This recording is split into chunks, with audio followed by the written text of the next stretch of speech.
I want to start by telling you a story. This is a philosophical tale called Hay ibn Yaqzan, and it's named after the hero of the story. It's written by the Muslim philosopher Ibn Tufayl, and it was really the first Arabic novel, and it anticipated such European works as Daniel Defoe's Robinson Crusoe or Jean-Jacques Rousseau's Emile. The story is that Hay is abandoned as a young child on a remote and uninhabited island, where he is raised by a gazelle. This gazelle dies when Hay is only 7 years of age, but he survives by using his human ability to reason. For example, Hay dissects the gazelle to find out what happened to her. It is this process of reasoned inquiry, in total isolation from other human beings, that leads Hay into a journey for ultimate truth. As he grows older, Hay becomes more reflective, and unlike the other animals that he shares his habitat with, that remain fairly within the physical world, he begins to question his existence and to speculate upon the metaphysical and of God. Hay then comes into contact with two other human beings by the names of Asal and his friend Salaman. These two had grown up on another island that followed the teachings of an ancient prophet. Salaman chose to faithfully follow the commandments of his religion, in line with the majority of the believers. Asal, however, chooses the life of solitude and a more mystical, a more spiritual path. What is important here, though, is that all three of them, Hay, Asal, and Salaman, they all found God, but in their own different ways. Despite this, when all three of them actually meet, their fundamental beliefs did not contradict each other, although they had chosen very different paths. Hence, the truth is essentially the same for all of us. Even someone brought up on a desert island will know innately what is right and what is wrong. The very fact that we are all human binds us together. But of course, in practice, as we all know, the very fact of being human also seems to mean we disagree on many things. And while such disagreements can lead to conflict and indeed to war, it could also be seen as perhaps a good thing. What kind of world would it be if we all agreed on everything? Hence we have pluralism. An acceptance that we live in a world of different views, of different beliefs, and that's okay. Having said that, as the story I've told suggests, there are surely some views that we all share as human beings. Now, I want you to keep this story in mind when we consider the kind of challenges that face Muslims living in the world today. Because the message here is really quite a simple one. Although it may well be that its simplicity is actually also a portrayal of just how complex human beings are. What are the challenges facing Muslims in the world today? I could list just a few. Modernization, westernization, secularization, fundamentalism, nationalism, sectarianism, globalization, jihad, liberalism, feminism, pluralism, human rights. I'll stop there.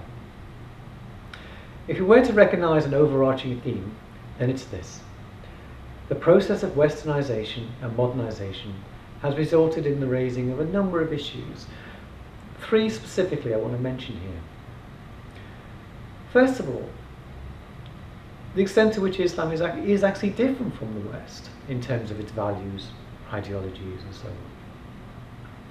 Secondly, but related to the first one, is the extent to which Islam needs to modernize, given that modernization and westernization tend to go together. But thirdly, it's the extent to which Islam can actually be self-sufficient when facing the challenges of the 21st century. That is to say, do the Islamic sources, the Quran, the Hadith, etc., provide all the answers necessary? Or is it necessary to look beyond those traditional sources, outside? Now, as the story of Hay suggests, is Islam really ultimately sharing in the same truths as other cultures and traditions? One challenge for Islam is the accusation that it's a culture that is so different, it's so other, that the future is one of a clash of civilizations between Islam and the West. Now, this idea of the clash of civilizations comes from the political scientist Samuel Huntington. And since the time of his book, which came out in 1996, the notion of the clash of civilizations theory has entered the mainstream of dialogue in politics, history, philosophy, economics, religion, etc. And in brief, he argues that a people's cultural and religious traditions, their identities, their civilizations, will be the main source of conflict in the present and in the future. And there's a growing concern amongst Muslims and non-Muslims alike that there is this kind of civilizational conflict between Islam and the West especially. So rather than being presented with this theological view of Islam as being part of the Judeo-Christian tradition, as part of the Abrahamic faiths, we have conflict and difference.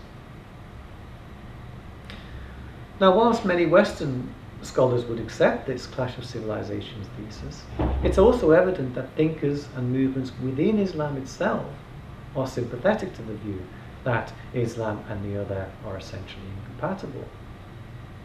As this quote from Charles Lyndon states, "Contemporary Western enmity is not simply a consequence of modern conflict.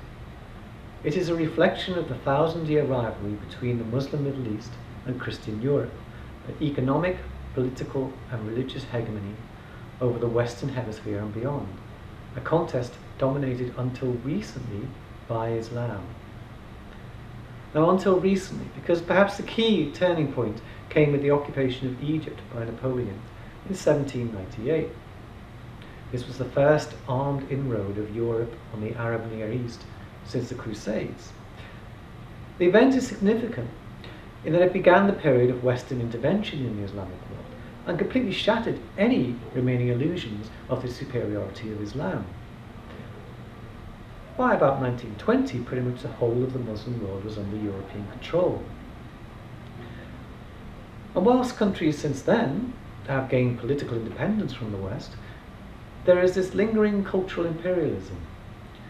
Western ideals, fashions, laws, banking methods, there's still a potent force.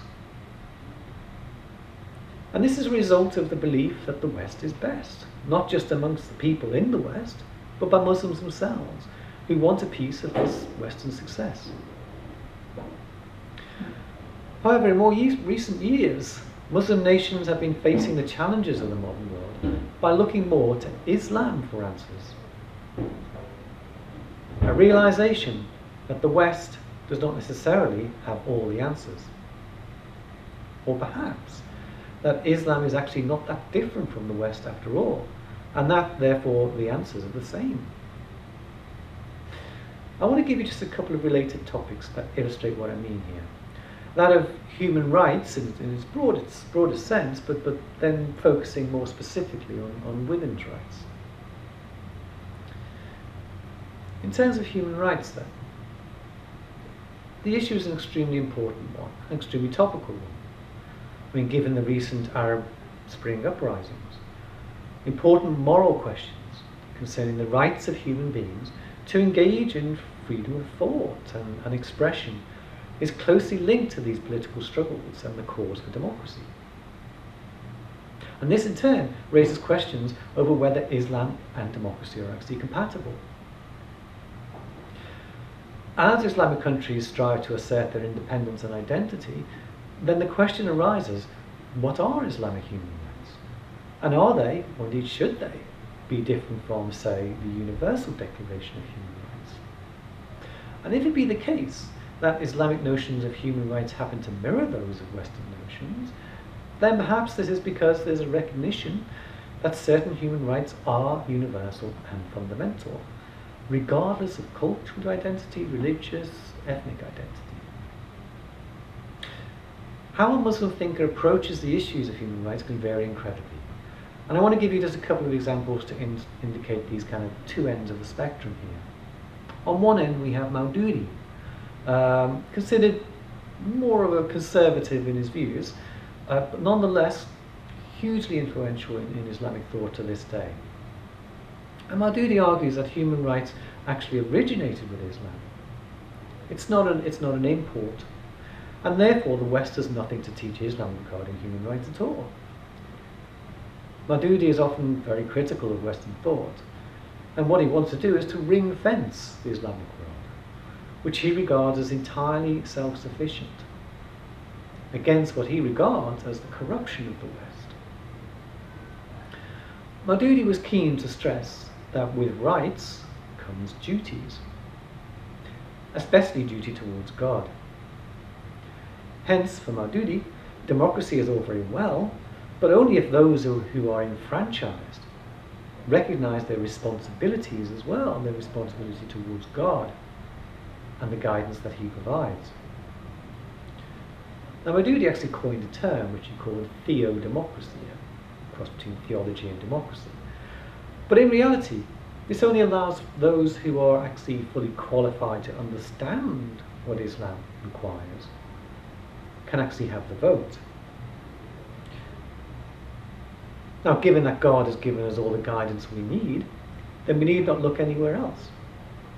But the fact is that Maududi's democracy would not really be democratic at all, because he cannot trust human beings to know what God's guidance is. A more liberal approach is the example by Abdul Karim Soroush. Soroush argues that truth and knowledge are not exclusive to any one tradition. All sources of knowledge can contribute to understanding. And it is understanding that should be the true goal of all pious Muslims. Now, of course, the Islamic sources are valuable sources for ethical knowledge. But this does not deny the importance of non-Islamic sources. In fact, to talk of Islamic and non-Islamic really makes no sense for someone like Soroush. And as the story of Hayes suggests, all paths lead to the same truth ultimately. In fact, Soroush argues that God created man to be free.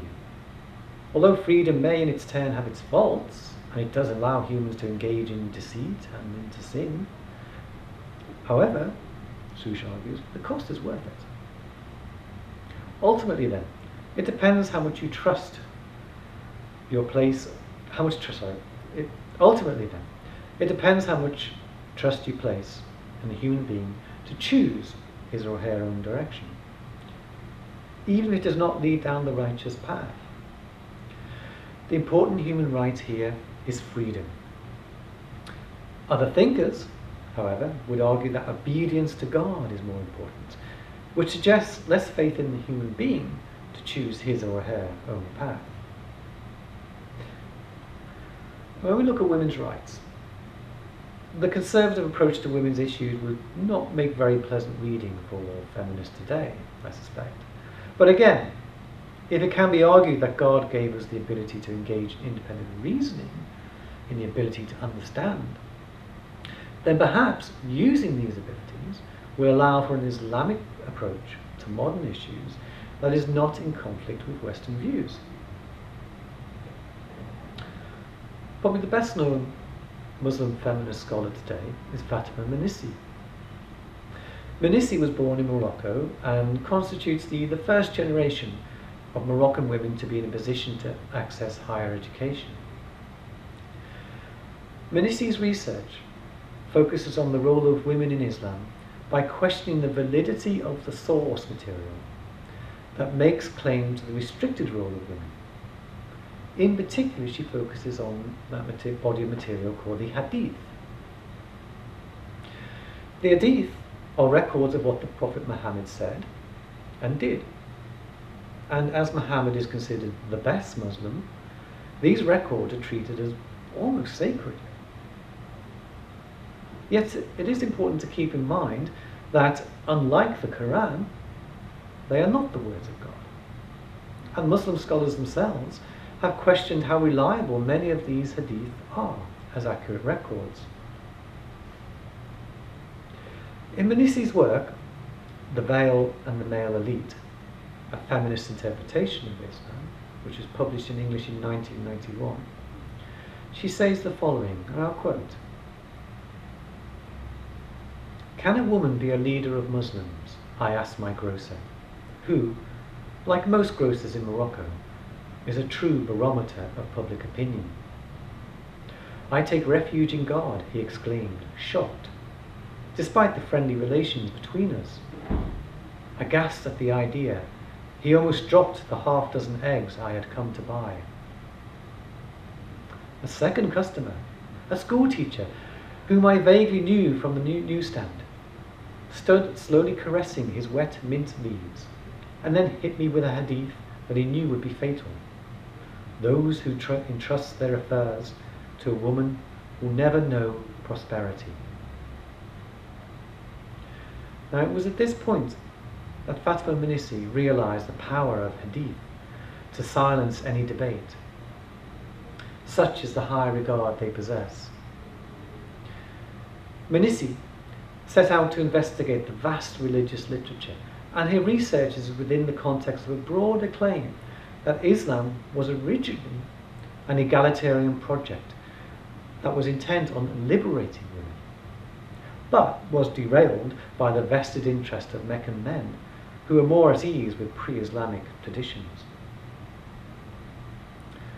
Manissi goes on in his study to demonstrate that many other hadith are not to be as trusted as supposed.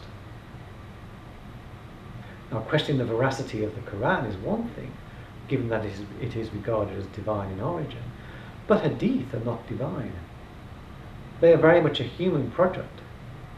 And if it can be shown that the science of hadith collection is not as scientific as supposed, that the accounts given by these human beings are debatable, then the whole status of hadith does need examining. Now, this does not mean that the Quran should not be interpreted. An important feminist scholar of the Quran is the African-American Muslim Amina Wadud. Aside from her writings, Wadud is currently very active in addressing mixed-sex congregations and even leading Friday prayers in the US. This latter activity has caused considerable debate and indeed threats on her life over women can actually be imams. An issue in Islam as controversial as, say, priestly ordination in the Roman Catholic Church. But as Wadud states in her book Quran and Woman, my objective in undertaking this research was to make a reading of the Quran that would be meaningful to women living in the modern era. Here then is summed up in Wadud's belief that the Quran must be, and indeed can be, meaningful for a contemporary audience. And for this to be the case, Quranic verses need to be interpreted in relation to specific historical and modern circumstances. Concluding then, looking here very briefly at the topics of human rights and feminism, which are themselves linked, demonstrates, I hope, that there are thinkers and activists in Islam who are struggling to determine what it means to be a Muslim.